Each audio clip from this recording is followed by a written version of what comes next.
దేవుని నామానికి మహిమ కలుగును గాక. అందరికీ నా వందనాలండి. బైబిల్ క్విజ్ అనే కార్యక్రమానికి అందరినీ ప్రేమతో ఆహ్వానిస్తున్నాం. ప్రతి ఒక్కరూ పాల్గొనండి. మీ బైబిల్ జ్ఞానాన్ని మరింత అభివృద్ధి చేసుకోండి. మీరెన్ని ప్రశ్నలకు సరైన సమాధానాలు ఇచ్చారో కామెంట్ బాక్స్లో తెలియచేయండి. దేవునిలో ముందుకు సాగిపోండి. ఆదికాండము 4వ అధ్యాయం నుండి 10 ప్రశ్నలు 10 జవాబులు చెప్పడం జరుగుతుంది. ప్రతి ఒక్కరూ వినండి, దైవ దీవెనలు పొందండి. మొదటి ప్రశ్న, హేబేలు ఏ పని చేసేవాడు? ప్రశ్న మరొకసారి, హేబేలు ఏ పని చేసేవాడు?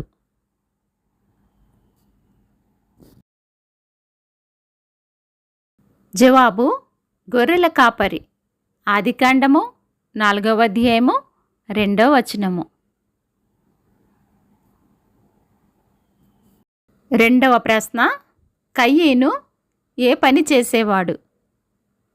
ప్రశ్న మరొకసారి, కయీను ఏ పని చేసేవాడు?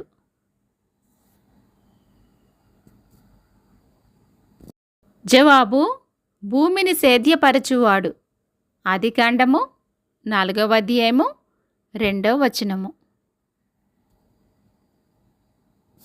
మూడవ ప్రశ్న, యెహోవా ఎవరి అర్పణను లక్ష్యపెట్టెను?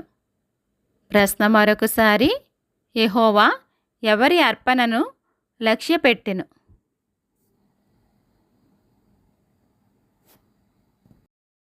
జవాబు హేబేలు అర్పణను.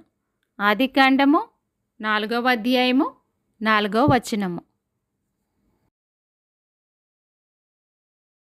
నాలుగవ ప్రశ్న, కయీను హేబేలును ఎక్కడ చంపెను? ప్రశ్న మరొకసారి, కయీను హేబేలును ఎక్కడ చంపెను?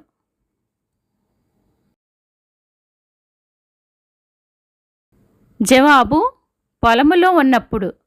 ఆదికాండము 4వ అధ్యాయము 8వ వచనము.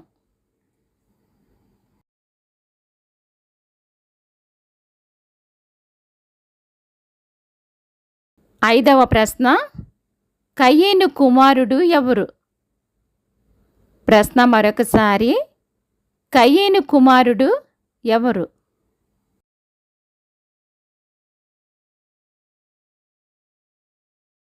జవాబు హనోకు. ఆదికాండము 4వ అధ్యాయము 17వ వచనము.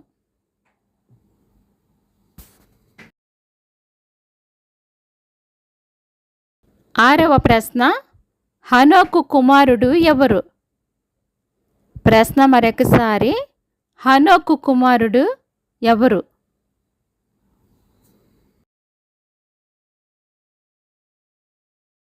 జవాబు ఈరాదు.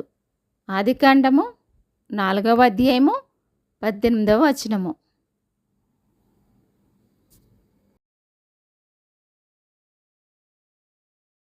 ఏడవ ప్రశ్న, లెమెకు భార్యల పేర్లు. ప్రశ్న మరొకసారి, లెమెకు భార్యల పేర్లు.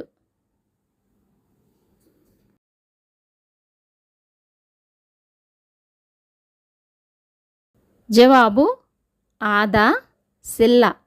ఆదికాండము 4వ అధ్యాయము 19వ వచనము.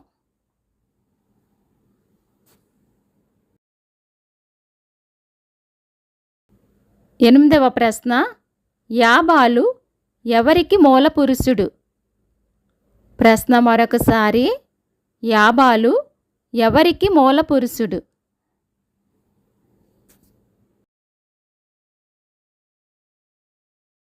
జవాబు గుడారములలో నివసించు వారికి.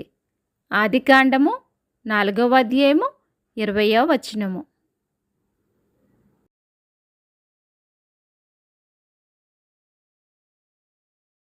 తొమ్మిదవ ప్రశ్న, యెహోవా నామమున ప్రార్థన చేయుట ఎప్పుడు ఆరంభమైనది? ప్రశ్న మరొకసారి, యెహోవా నామమున ప్రార్థన చేయుట ఎప్పుడు ఆరంభమైనది?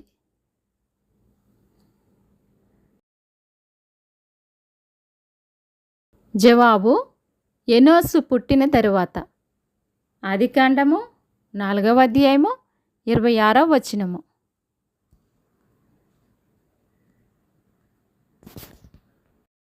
10వ ప్రశ్న, యెహోవా నామమున మొదట ప్రార్థన ఎవరు ఆరంభించారు? ప్రశ్న మరొకసారి, యెహోవా నామమున మొదట ప్రార్థన ఎవరు ఆరంభించారు?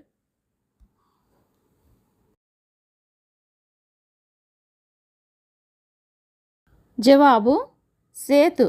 ఆదికాండము 4వ అధ్యాయము 26వ వచనము.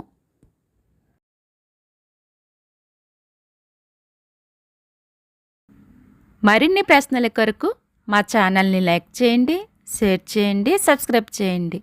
May God bless you all.